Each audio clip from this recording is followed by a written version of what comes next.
Hello everybody out there. How are you all doing? I'm Kate Hill, bringing you the best and unbiased, honest content on property, along with fantastic hints and tips. Stay tuned today for a very short update on the old negative gearing debate.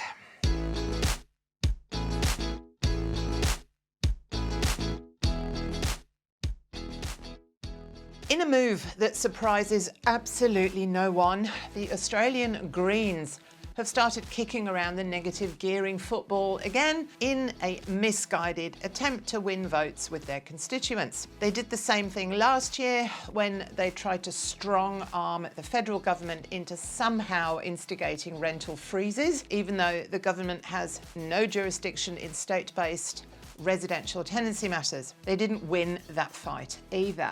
Now, I am not here to disparage or promote any particular political party, honestly, but I do want to explain what negative gearing is and what it isn't, and also why fiddling with this very long-held taxation policy could be very bad news for renters in the long run.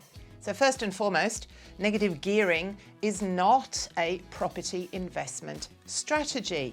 It's merely a tax outcome.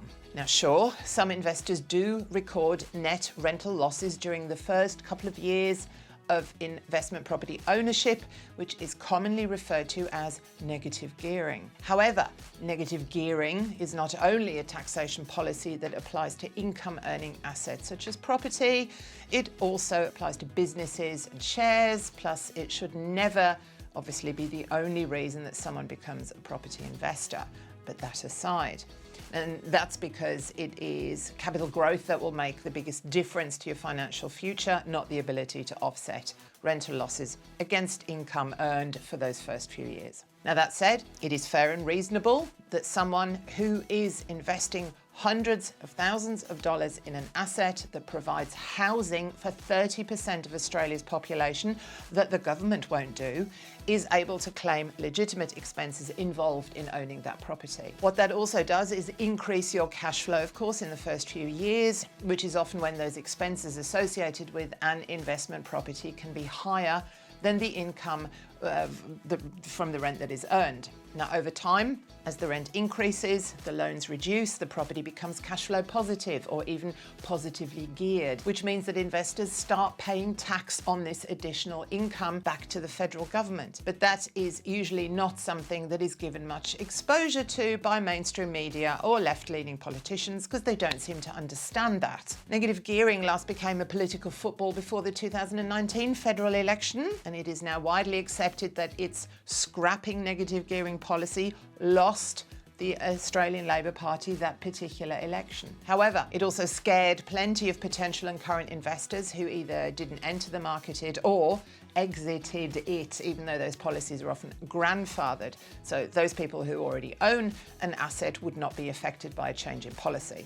This fundamentally contributed to the rental crisis that we are now experiencing. So thanks for that. According to brand new research from the Property Investment Professionals of Australia, or PIPA, tampering with negative gearing and capital gains tax concessions could cost the federal government up to $58 billion over just 10 years and gut the already stretched rental market of supply.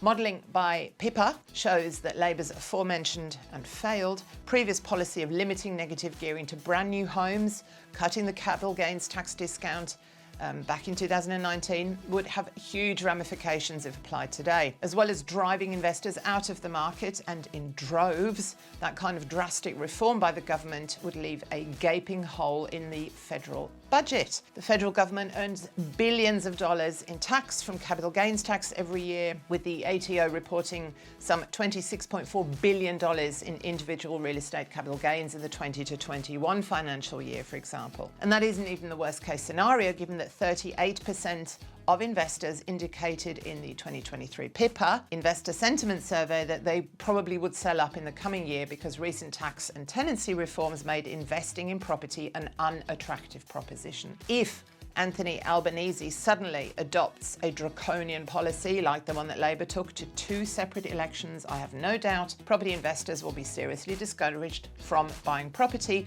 said the chair of Pippa, Nicola McDougall, in that research. When it last proposed these drastic measures, Labour claimed it would incentivise landlords to buy new homes, stimulating supply, but our research shows that 93% of investors buy established dwellings, not new ones. And who will supply all those new dwellings required to house Australians who rent? Not everybody wants to buy property. Our lifestyles are becoming more and more flexible.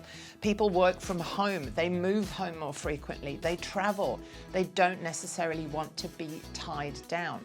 They rent-vest. The government's belief that fewer investors in the market would mean more first home buyers is also deeply flawed, with the number one barrier to home ownership for young Australians being the ability to save for the stamp duty. But with all this noise going on about negative gearing, it is vital to recognise that this time it would be highly unlikely that the federal government would tinker with a policy that previously lost them probably several elections, but certainly that last one, and would also deepen and prolong the current rental crisis around the nation. But hey, let's not let politics get in the way of solving an actual problem.